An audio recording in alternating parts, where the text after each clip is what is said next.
So 3-5, this is your last section in Chapter 3. Your test, don't forget, is due before Thanksgiving.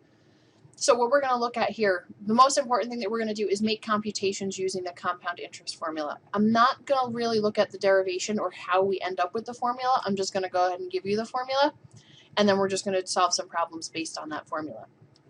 So when we look at our key terms, the compound interest formula, what does that do? Well, it relates principal, interest rate, the number of times interest is compounded per year, and the number of years the money will be on deposit or be in the bank, as well as the ending balance.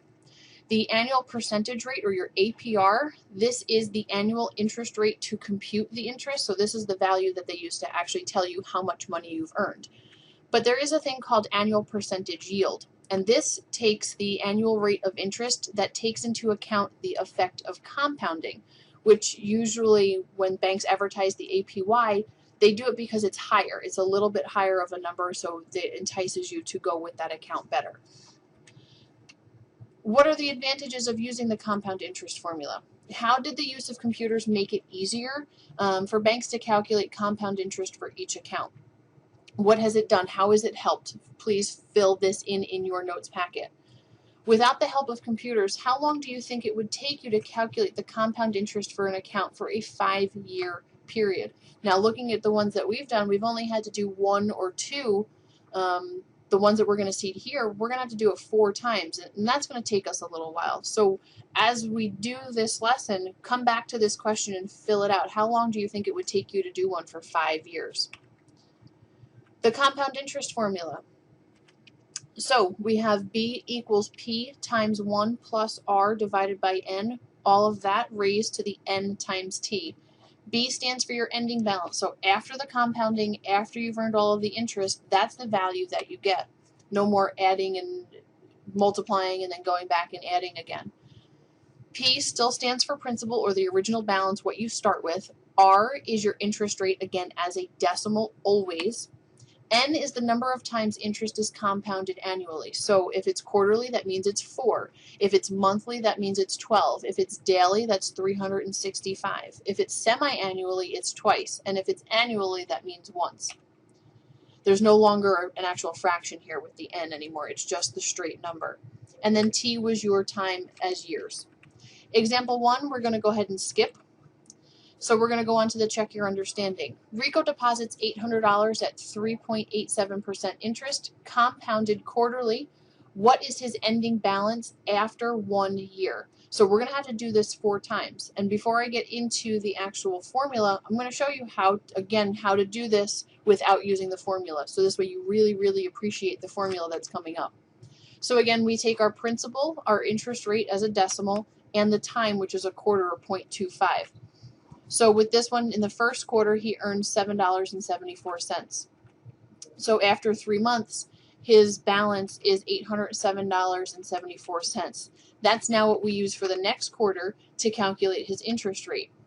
When I take that, I have a value of $7.81. I then take that and add it to the previous principal for a value of $815.55. That now becomes my principal for the next quarter, for the next 3 months, or we're in the 9-month range here. And I end up with an interest earned of $7.89. I add those principal and the interest, and I end up with $823.44. For the last piece of the year, for the last quarter of the year, I take that $823.44, times it by the interest rate and the time, which is 0.25, and I end up with $7.97. So at the end of his year, after compounding it 4 times because it was compounded quarterly, he has a balance in his account now of $831.41.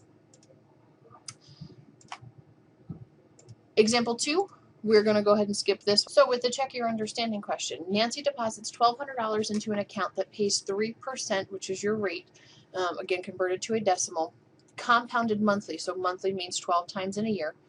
We want to find her ending balance after she keeps it in there for exactly 1 year, and we need to round to the nearest cent. So here is our formula again. B equals P times 1 plus R divided by N, all raised to the n times t. So I pull out all of my pieces. I know that my principal is 1200. I know that my rate converted to a decimal is 0.3. I know that my n, or the number of times it's compounded because it's monthly, is 12. And the time that I'm going to keep the money on deposit or in the bank is 1. So now I go and I fill those pieces into my formula. So I have 1200 times 1 plus 0.03 divided by 12, close parenthesis, raised to the 12 times 1. Put that into your calculator, and that's actually going to give you the principal plus all of the interest that she's earned on the account for a total of $1,236.50. So much easier than having to do compounding 12 different times, including all of the interest, adding it to the principal, taking that new principal, finding the interest again. We would have had to do that 12 times, and it's a lot more than this video that I have time for, or that you want to sit through. The extend your understanding, we're actually going to go ahead and skip this question as well. Here again is your compound interest formula and all of the explanations. Example 3. Marie deposits $1,650, which is your principal, for 3 years at a 3% interest rate, compounded daily. What is her ending balance? So we know that it's going to stay in there for 3 years. We know that she's starting with $1,650. The rate that the bank is going to pay her is 3%. Again, must be converted to a decimal. Compounded daily. This is your N. Daily, there's how many days in a year. Remember, it's always in terms of a year, which is 365. So again, here is our formula.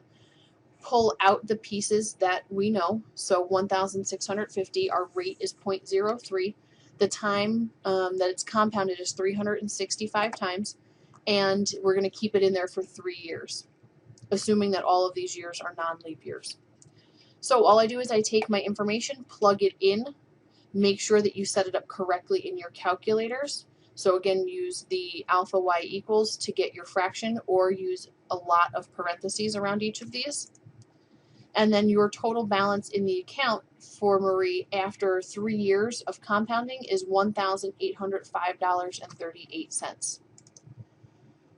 The check your understanding. Kate deposits $2,350, which is your principal, in an account that earns interest at a rate of 3.1%, compounded monthly. What is her ending balance after 5 years? Round to the nearest cent. Again, there's the formula, gotta know it.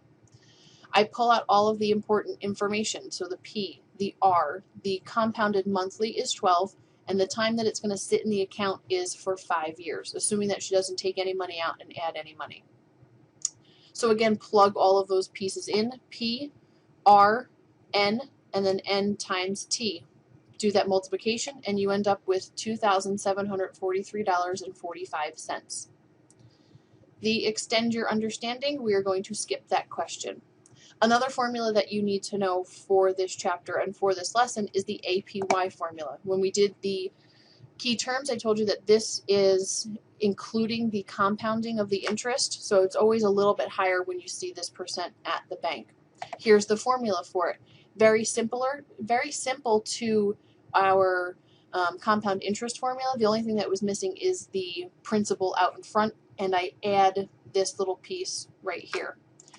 So, example 4, Sharon deposits $8,000 in a 1-year CD at 3.2%. Again, still need to convert that to a decimal. Compounded daily. What is Sharon's annual percentage yield to the nearest hundredth of a percent? So here's my formula. I pull out my R, I pull out my N, substitute those values in. Now be careful here. Make sure that you take away the 1 from the entire quantity here, and that it doesn't end up in the exponent, because you will get a wrong answer here. And chances are, if you don't end up getting this value on your calculator, it's because the 1 was still attached to the exponent and you didn't bring it down to the base level. So you end up with on your calculator 0.0325, which is approximately 3.25% APY. The check your understanding. Barbara deposits $3,000 in a 1-year CD at 4.1% interest, compounded daily. What is the APY to the nearest hundredth of a percent? So there's all of my information that I need. So I only need the R and the N, so the percent, as well as how is it compounded. Plug those values in. Make sure again that this value here does not end up with the exponent. and then I end up with an APY of 4.18%. So you'll notice that it's a little bit higher than the interest rate that you're actually earning. And then the extend your understanding, we are going to skip this question.